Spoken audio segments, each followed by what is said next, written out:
নমস্কার, ভতেশ্বর study class চ্যানেলে তোমাদের প্রত্যেকে স্বাগত। তোমাদের জন্য দারুণ সুখবর, রাজ্যের সর্বশিক্ষা অভিযান বিভিন্ন যে স্কুল রয়েছে সেই স্কুলগুলোতে তোমাদের ক্লার্ক এবং প্রাইমারি টিচার পোস্টে নিয়োগ করা হচ্ছে। যেখানে যোগ্যতা যেটি প্রয়োজন সেটা হলো উচ্চ মাধ্যমিক, অর্থাৎ যে কোনো শাখায় উচ্চ মাধ্যমিক পাশ হলেই আবেদন করা যাবে। বয়স যেটি প্রয়োজন সেটা হলো ন্যূনতম 18 বছর, ম্যাক্সিমাম বয়স হচ্ছে 45 বছর। বাংলা ভাষা অবশ্যই তোমাদের জানা দরকার, ছেলে মেয়ে উভয় প্রার্থীরাই আবেদন করতে পারবে। 11ই জুলাই ইন্টারভিউ সরাসরি কন্ডাক্ট হবে এবং তার জন্য তোমাদের অনলাইন আর অফলাইন দুরকমভাবেই তোমাদের ফর্ম ফিল আপ করা যাচ্ছে। কিভাবে তোমরা ফর্ম ফিল আপ করবে একদম স্টেপ বাই স্টেপ এই ভিডিওর মাধ্যমে থাকবে। ভিডিওটা প্রত্যেকের জন্য খুব ইম্পর্টেন্ট, অবশ্যই বেশি করে শেয়ার করে দাও। তো দেখো, প্রথমে আমি নোটিশটা ওপেন করে নিয়েছি। দেখো, সর্বশিক্ষা অভিযান রিক্রুটমেন্ট 2026-এর কী বলা হয়েছে ভালো করে আগে বুঝে নাও। দেখো, প্রথমত হচ্ছে জব লোকেশন, ওয়েস্ট বেঙ্গলের মধ্যেই জব লোকেশন হচ্ছে। রিক্রুটমেন্ট টাইপ হচ্ছে স্কুল টাইপ জব, অর্থাৎ স্কুলেতে তোমাদের এই নিয়োগটি করা হচ্ছে। এবং এখানে প্রাইমারি টিচার রয়েছে, অ্যাকাউন্টেন্ট পোস্ট রয়েছে এবং তোমাদের লোয়ার ডিভিশন ক্লার্ক অর্থাৎ এলডিসি ক্লার্কের পোস্ট রয়েছে। তোমাদের এখানে এডুকেশন কোয়ালিফিকেশন কি প্রয়োজন? যারা প্রাইমারি টিচারের জন্য আবেদন করবে তাদের ক্ষেত্রে গ্র্যাজুয়েশন যোগ্যতা, যারা অ্যাকাউন্টেন্ট পোস্টের জন্য আবেদন করবে তাদের বিকম পাস যোগ্যতা এবং যারা লোয়ার ডিভিশন ক্লার্কের জন্য আবেদন করবে তাদের উচ্চ মাধ্যমিক পাস যোগ্যতা। যে কোনো শাখায় উচ্চ মাধ্যমিক বা গ্র্যাজুয়েশন পাস হলেই তুমি অ্যাপ্লাই করতে পারবে, ঠিক আছে? তো এর পরবর্তী কি বলা হয়েছে দেখো, এখানে এজ লিমিট হচ্ছে ন্যূনতম বয়স হচ্ছে 18 বছর আর ম্যাক্সিমাম বয়স হচ্ছে 45 বছর। সিলেকশন প্রসেস হচ্ছে ডাইরেক্ট ইন্টারভিউ। 11ই জুলাই 2026 এই ডেটে তোমাদের ইন্টারভিউ কন্ডাক্ট হবে এবং অ্যাপ্লিকেশন যে প্রসেস সেটা হলো অনলাইন এবং অফলাইন দুরকম মাধ্যমেই তোমাদের আবেদন করা যাচ্ছে। তোমরা যে কোনো মাধ্যমেই আবেদন করতে পারো, ঠিক আছে? তো চলো, এর পরবর্তী কি? এর পরবর্তী হচ্ছে তোমাদের এইটাই হচ্ছে তোমাদের অফলাইন যে ফর্ম, এই অফলাইন ফর্মটা তোমাদের ফিল আপ করতে হবে এবং এই ফর্মে যদি তুমি কোনো গণ্ডগোল করো, যেহেতু তোমাদের কোনো আবেদন মূল্য লাগছে না, নো অ্যাপ্লিকেশন ফি, তাহলে সেক্ষেত্রে তোমাদের ফর্মটা নির্ভুলভাবে ফিল আপ করতে হবে। ওকে, আচ্ছা। তো তো দেখো, তোমাদের কিভাবে ফিল আপ করবে সেটা তোমাদের দেখিয়ে দিই। প্রথমে হচ্ছে তোমার নাম সম্পূর্ণ ক্যাপিটালে, তোমার নামটা এখানে লিখবে। ফাদার নেম দেবে, মাদার নেম দেবে, পার্মানেন্ট অ্যাড্রেসের সম্পূর্ণ ডিটেলসটা তোমাদের দিতে হবে। তোমার মোবাইল নাম্বার দিতে হবে, তোমার ইমেল আইডি দিতে হবে, তোমার জেন্ডার দিতে হবে, তুমি মেল থেকে না ফিমেল থেকে সেটা দিতে হবে। তোমার ডেট অফ বার্থ এখানে মেনশন করতে হবে, ম্যারিটাল স্ট্যাটাস, তুমি ম্যারিড না আনম্যারিড সেটা মেনশন করবে। আধার কার্ডের নাম্বারটা অবশ্যই তোমাদের দিতে হবে।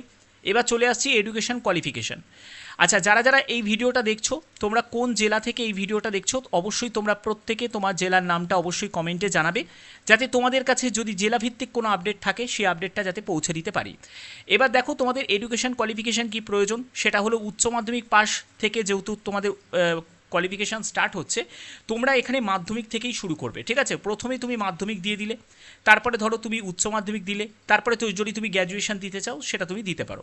এবার যে পোস্টে আবেদন করবে সেই পোস্টের নিরিখে তোমাদের কোয়ালিফিকেশান দিতে হবে। ওকে, তো প্রথমে হচ্ছে এডুকেশন কোয়ালিফিকেশান, তারপরে হচ্ছে কোন বোর্ড থেকে পাশ করেছো বা কোন ইউনিভার্সিটি থেকে কোন ডিভিশনে পাশ করেছো, কী কী সাবজেক্ট ছিল এবং রিমার্ক, অর্থাৎ তোমার যদি কোনো স্টার থাকে বা তুমি যদি কোনো এমন কিছু অ্যাচিভমেন্ট করেছো, ঠিক আছে, তাহলে সেটা তুমি এখানে মেনশন করতে পারো।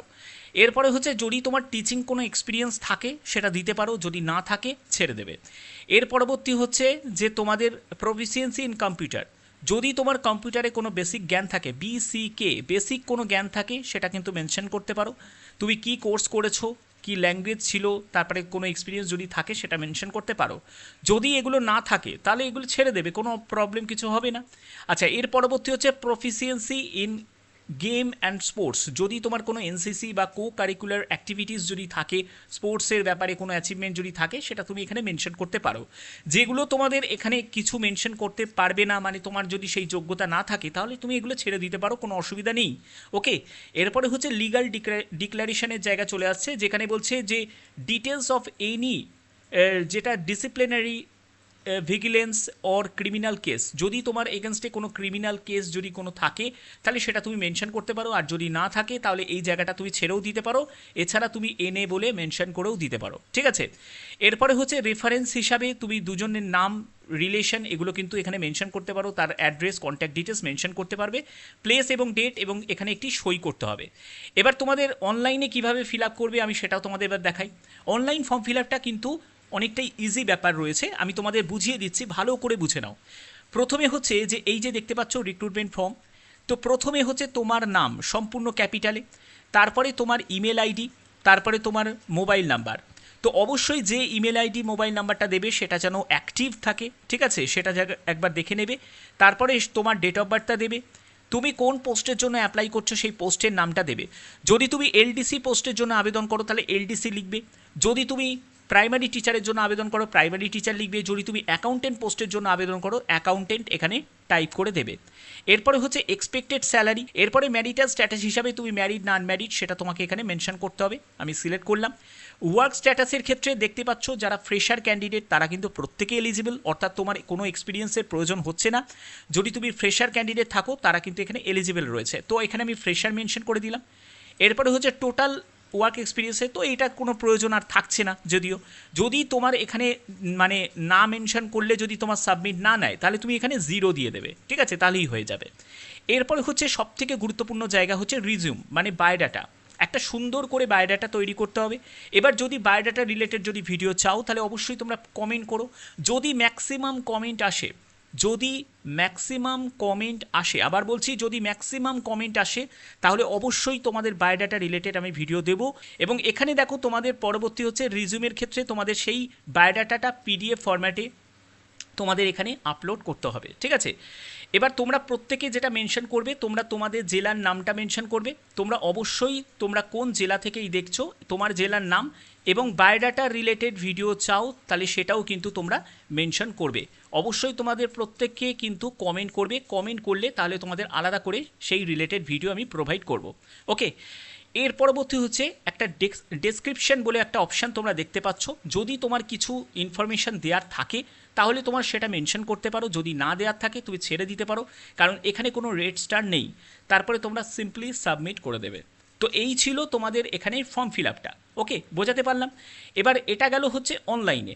আর যদি তোমরা অফলাইনে করো তাহলে তোমাদের বললাম যে অফলাইনে যে ফিল আপটা করবে সেই ফিল আপটা তোমাদের করতে হবে, ঠিক আছে। এবং তোমাদের এই অফলাইনে যে ফর্মটা এটা তোমাদের কত দিনের মধ্যে পাঠাতে হবে? 15 দিনের মধ্যে। কোন ঠিকানায় তোমাদের ইন্টারভিউ হবে সব কিছু বলছি দেখো। এখানে তোমাদের শর্টলিস্টেড ক্যান্ডিডেটকে শর্টলিস্টেড করা হবে এবং 11ই জুলাই 2026 এই ডেটে সৈনিক শিক্ষা নিকেতন এই যে জায়গাটা দেখতে পাচ্ছ এখানেই তোমাদের ইন্টারভিউটা কন্ডাক্ট হবে। এবং আরেকটি জায়গা তোমরা দেখতে পাচ্ছ তোমাদের একটা রিটিন টেস্টের ব্যাপার বলা রয়েছে। দেখো রিটিন টেস্টটা কিন্তু হতেও পারে নাও হতে পারে, যদি তোমাদের রিটিন টেস্ট হয়ও যদি, কারণ সেম ডেতে যদি হচ্ছে তাহলে সেক্ষেত্রে তোমাদের ওই 11ই জুলাই হয়তো তোমাদের একটা হয়তো 30 থেকে 40 নম্বরের হয়তো তোমাদের মানে রিটিন টেস্ট তোমাদের নিতে পারে, বাট সেটা কিন্তু নাও নিতে পারে বা নিতেও পারে, সেটা কিন্তু একটা ব্যাপার কিন্তু রয়েছে। বাট ইন্টারভিউ যে হচ্ছে সেটা কিন্তু কনফার্ম, এবং 11ই জুলাই তোমাদের ইন্টারভিউ হচ্ছে। এবং তোমাদের যেটা করতে হবে, তোমাদের এই যে অ্যাপ্লিকেশন, তুমি যে অ্যাপ্লিকেশন করলে সেই অ্যাপ্লিকেশন, তোমার এডুকেশনাল সার্টিফিকেট, বায়োডাটা, তোমার যাবতীয় যা যা সার্টিফিকেট রয়েছে সেটা অরিজিনাল এবং self attested copy, self attested যে ফটোকপি সেটাকে কিন্তু তোমাদের সঙ্গে নিয়ে যেতে হবে, ঠিক আছে।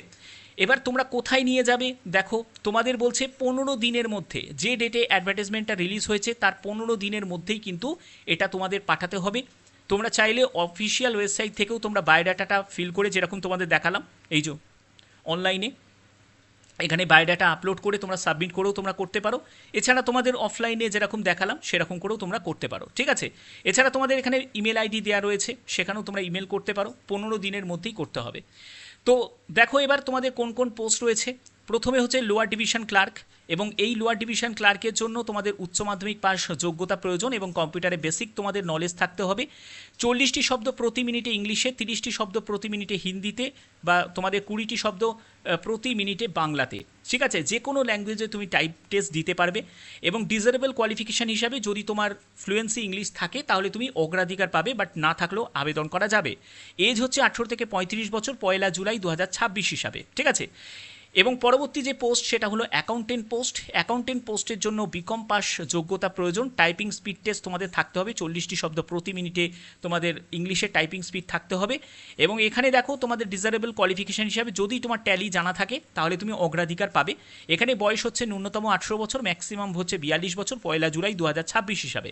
পরবর্তী যে পোস্টটি রয়েছে সেটা হলো পিআরটি মানে প্রাইমারি টিচার। এখানে তোমাদের গ্র্যাজুয়েশন 50% নাম্বার নিয়ে থাকতে হবে।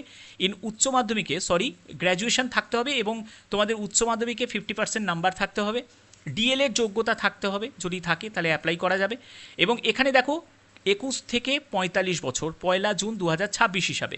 অর্থাৎ তোমাদের ন্যূনতম বয়স হচ্ছে 18 বছর আর ম্যাক্সিমাম বয়স রয়েছে 45 বছর, সবকটা পোস্টের ক্ষেত্রে মিলিয়ে। তো তোমাদের এই যে নিয়োগ করা হচ্ছে সেটা সৈনিক শিক্ষা নিকেতন পুরুলিয়াতে এই নিয়োগটি করা হচ্ছে, ঠিক আছে। তো যারা যারা তোমরা আবেদন করবে, তোমরা যে কোনো জেলা থেকে আবেদন করতে পারো। অল ডিস্ট্রিক্টের ক্যান্ডিডেট কিন্তু অ্যাপ্লাই করতে পারে। অর্থাৎ তোমরা 23 জেলার প্রতিটি জেলার ক্যান্ডিডেট কিন্তু এখানে অ্যাপ্লাই করতে পারো।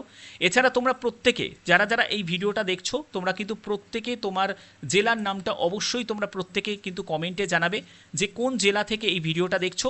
এছাড়া তোমরা যারা যারা বায়োডাটা রিলেটেড ভিডিও চাও, কারণ যেহেতু এখানে বায়োডাটা সাবমিট করতে হবে, তারাও কিন্তু এখানে কমেন্ট করবে, তোমার জেলার নামটা কমা দিয়ে জানাবে এবং তোমার বায়োডাটা রিলেটেড যে তুমি ভিডিও চাও সেটাও তুমি কমেন্টে জানাবে। যদি তোমাদের ম্যাক্সিমাম কমেন্ট আসে অবশ্যই তোমাদের এই রিলেটেড ভিডিও আমি প্রোভাইড করব। আশা করি এই ভিডিওর মাধ্যমে প্রত্যেকটি তথ্য A to Z ভাবে তুলে ধরতে পারলাম। যদি ভিডিওটা ভালো লাগে অতি অবশ্যই ভিডিওটাতে একটি লাইক করে দিও, চ্যানেলটিকে সাবস্ক্রাইব করে বেল আইকনটাকে অল করে রেখো। এখনের মতো এটুকুই, ধন্যবাদ।